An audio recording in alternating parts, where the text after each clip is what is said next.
Adelantado, recibimos al doctor Aldo Vázquez, que es el vicepresidente de la Junta Nacional de Justicia. Doctor Vázquez, muy buenas noches. Encantado de saludarlo, señor Carvalho. Buenas noches. Hay que comenzar preguntándole por lo último, que es el documento publicado hace unos minutos por el Ministerio Público, dando cuenta de que se abren diligencias preliminares contra 8 personas, entre las cuales 2 fiscales supremos, la señora Patricia Benavides por una parte y el señor Pablo Sánchez por otra, pero también otros funcionarios del Ministerio Público y la congresista Ruth Luque.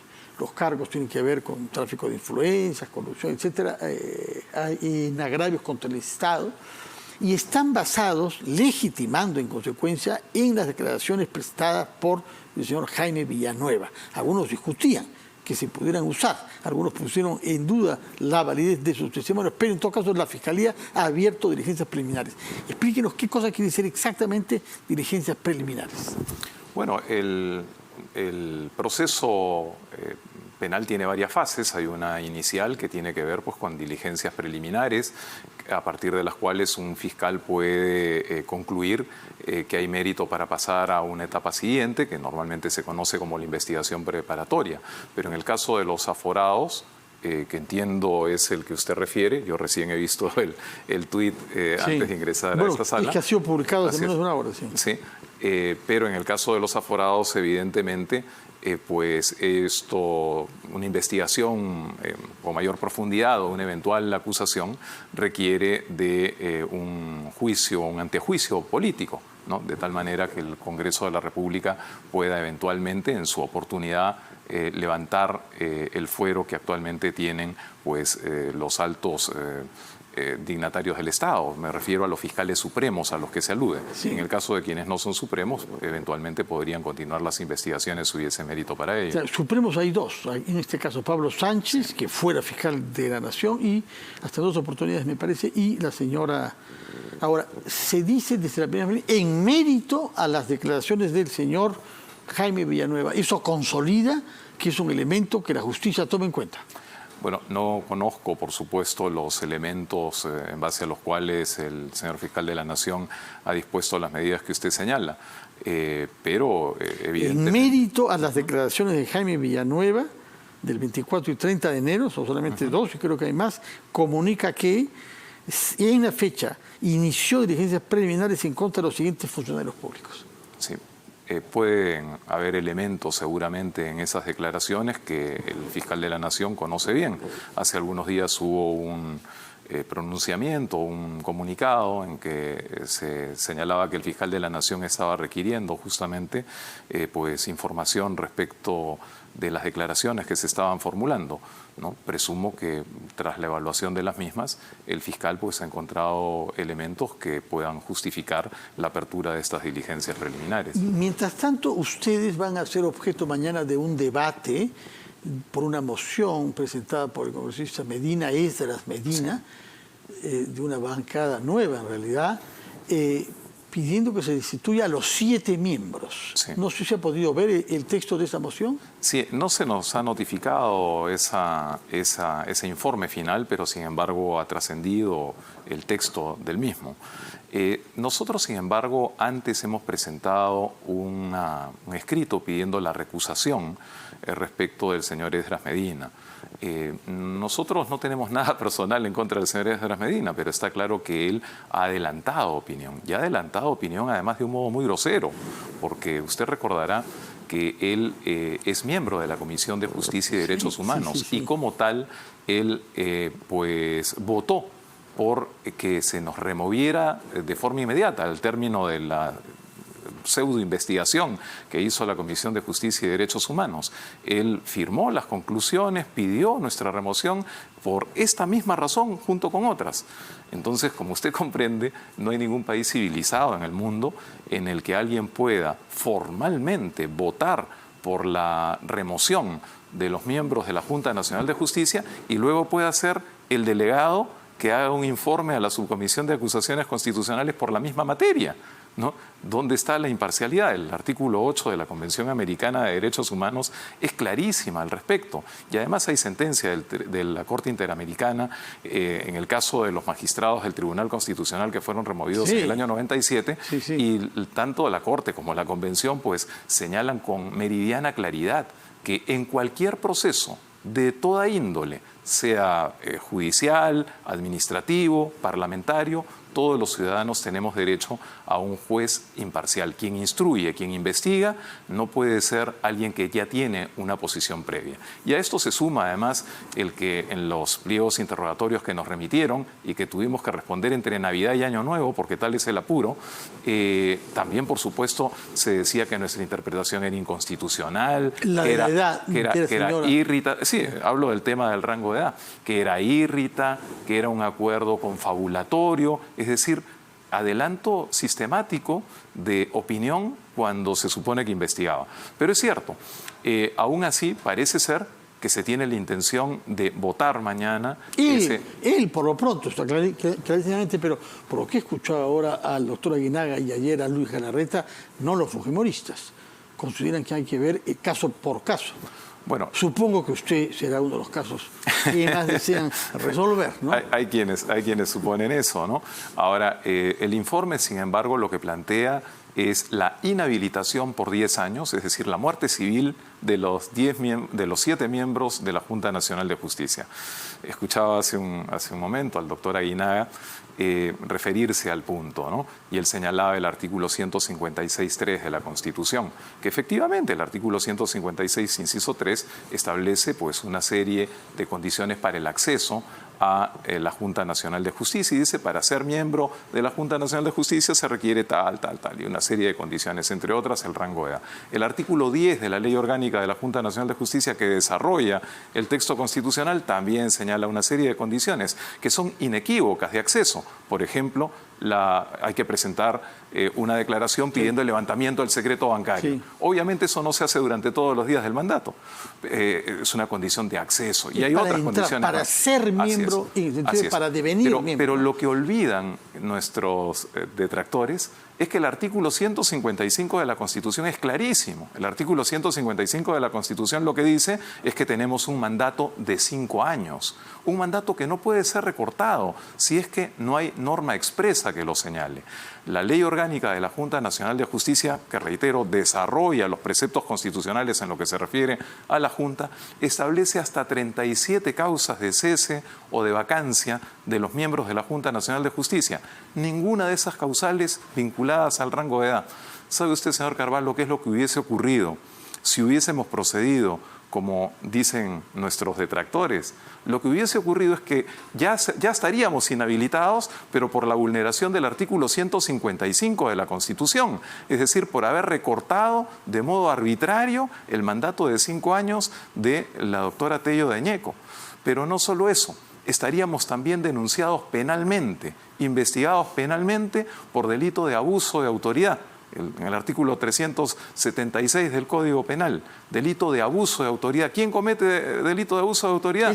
El funcionario que abusa de sus atribuciones y le causa un perjuicio a un tercero.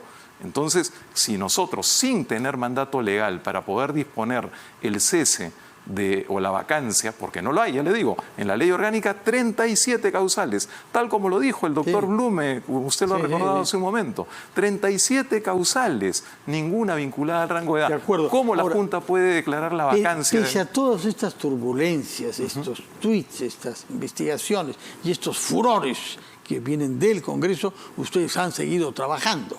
Sin duda. Y tienen una carga pesada porque además de lo que es el trabajo normal, evaluar, ratificar, sancionar y nombrar jueces y fiscal, han tenido que ver el caso de la señora Patricia Benavides. ¿Cuál es el calendario que tiene para llegar a una conclusión sobre eso sin arriesgar que sus detractores, como usted los llama, puedan, digamos, interponerse en el trabajo que ustedes hacen?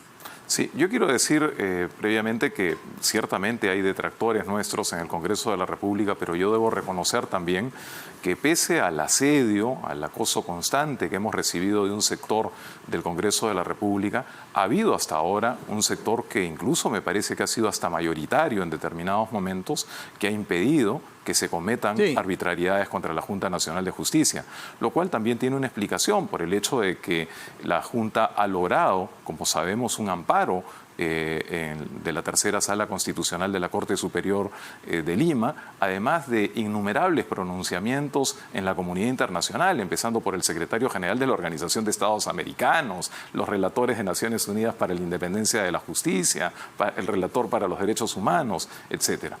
Pero aún en ese contexto pues tan adverso para la realización regular de nuestro trabajo, ciertamente nosotros cumplimos a cabalidad con nuestras tareas. Una de ellas pues tiene que ver con estos hechos que son de público conocimiento y que se refieren a la señora fiscal supremo, la doctora Benavides Vargas. Hay ciertamente pues hay dos procedimientos disciplinarios en curso en este momento, dos investigaciones preliminares también, y pues en el caso de los procedimientos disciplinarios, estos se han iniciado recientemente, los primeros días de diciembre, el segundo creo que ahora hace algunas semanas, en enero. El plazo regular para los procedimientos disciplinarios es de 9 meses. Es el plazo máximo. Ese es el tope que está establecido en la Ley del Procedimiento Administrativo General, aunque se contempla la posibilidad de ampliarlo hasta por 3 meses más. En ningún caso... La señora Benavides queda en cualquier caso suspendida hasta que no termine este procedimiento de ustedes, que tiene como plazo máximo de momento 9 meses. No necesariamente, porque... Pueden prolongarlo, pero... A ver, hay una medida cautelar, ¿no? Mientras se desarrolla el procedimiento para salvaguardar el proceso, hay una medida cautelar de suspensión. Sí. Esa medida cautelar de suspensión se ha dictado por el lapso de 6 meses.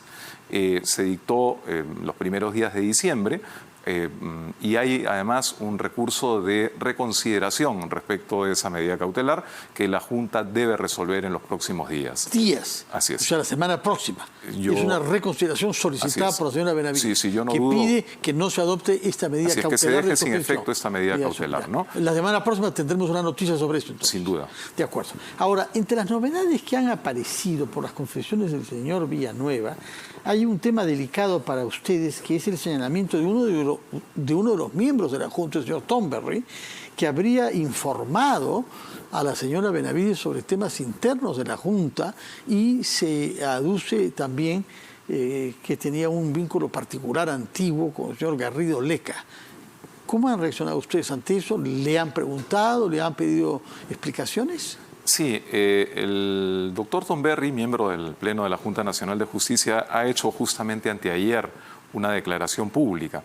Una declaración en la que rechaza los términos de lo señalado por el señor Villanueva. Ciertamente le hemos preguntado también nosotros al doctor Thornberry sobre el particular. El doctor Thornberry nos ha dicho básicamente lo mismo que contiene su declaración pública, es decir, que él tiene una antigua amistad con el señor Garrido Leca, que conversan esporádicamente sobre temas ajenos a la Junta Nacional de Justicia, sobre temas culturales y de interés general, pero no temas de la Junta Nacional de Justicia. Yo, por supuesto, pues debo suponer la corrección de la conducta del señor Thornberry, pero en todo caso, por supuesto, la Junta ha sido explícita y emitió, la primera vez que se aludió al tema, emitió un comunicado en el que respalda absolutamente toda investigación que se realice respecto de cualquier tema vinculado con estas materias. Y ciertamente, si esas investigaciones comprenden a alguno de los miembros de la Junta, el respaldo sigue siendo el mismo. ¿Quiere decir que usted presume que sobre este punto el señor Villanueva está distorsionando la verdad? Yo no soy quien para juzgar las declaraciones que se hacen en el contexto de unas investigaciones penales. En todo caso, entiendo que las declaraciones del señor Villanueva no son una fuente directa, sino que señalan lo que escuchó, que dijo alguien que a su vez escuchó a un tercero. Entonces, no puedo extraer tampoco conclusiones a partir de lo que ha trascendido. Señor Vázquez, si uno se aleja de la coyuntura y de los tweets últimos y de los personajes que están concernidos, ¿cómo ve usted que nuestro país pueda salir de esta situación y que el Ministerio Público pueda recuperar una credibilidad, una respetabilidad que ha perdido manifiestamente? Porque lo que uno ve a partir de la fuente Villanueva, acreditada ahora por el fiscal de la Nación como una fuente válida, da una imagen penosa de una guerra de todos contra todos al interior del Ministerio Público, en un momento en el que la criminalidad y la corrupción se agravan en nuestro país. Lo que es chocante y escandaloso es que el Ministerio Público haya funcionado de esa manera, dándole la espalda a lo que la población peruana espera. Es decir, contar con autoridades que persigan el delito de una manera profesional e independiente, sin acomodos y sin estar vendiendo impunidad por favores parlamentarios. Señor Carvalho, yo comparto cada una de sus expresiones. Hay ciertamente una situación que es angustiosa para muchos peruanos y que se manifiesta de muchas formas, ¿no? Ayer mismo escuchaba aquí en RPP al señor Molina, el consultor económico de RPP, y señalaba cómo es que a nuestro país le cuesta el 3% del Producto Bruto Interno la inseguridad ciudadana. Yo hoy día leía cifras del Instituto Peruano de Economía, según las cuales durante el último año se han perdido entre 150.000 y 160.000 empleos, lo cual significa seguramente que 750.000 peruanos son parte de hogares en los que se ha perdido el empleo. Es decir, ante problemas de semejante magnitud, y cuando hablamos de 3% del PBI en inseguridad ciudadana, estamos hablando por lo menos de unos 6.000 o 7.000 millones de dólares. ¿No? Claro, las cifras se dicen fácil, pero por supuesto eso significa dolor, angustia, sufrimiento de muchísimas personas. Y en medio de ese contexto, las autoridades, quienes tenemos encomendadas determinadas responsabilidades en el ámbito público, no tenemos derecho a dar este espectáculo triste que supone la corrupción por una parte, pero por otra parte enfrentamientos banales que afectan la institucionalidad del país, afectan la estabilidad política y económica del Perú. Y más aún en un contexto especialmente demandante como el que vivimos y a puertas de tener, por ejemplo, una reunión como la que habrá en noviembre en el Perú y que deberá convocar a los líderes mundiales de la cuenca del Pacífico. Lo vamos a recibir con el espectáculo que estamos dando ante nosotros mismos. Muchas gracias, señor Aldo Vázquez. Recuerdo que usted es el vicepresidente de la Junta Nacional de Justicia y que nos ha anunciado que la semana próxima habrá un pronunciamiento de ustedes, del colectivo de los 7 miembros respecto de la reconsideración solicitada por la suspendida fiscal de la Nación, Patricia Benavides. Con todo respeto le pedimos a la Subcomisión de Acusaciones Constitucionales reflexión respecto de las decisiones que deban tomar mañana en relación a la Junta Nacional de Justicia. No olvidemos que lo que está en juego es la independencia, la autonomía de una institución como la Junta Nacional de Justicia y con ello la independencia de poderes en el Perú. Muchas gracias. Tomamos nota de eso y prestaremos atención con el mayor cuidado a lo que la Subcomisión de Acusaciones Constitucionales pueda decidir mañana respecto de la Junta de la cual usted es miembro. Muchas gracias y muy buenas noches, señor Aldo Vázquez.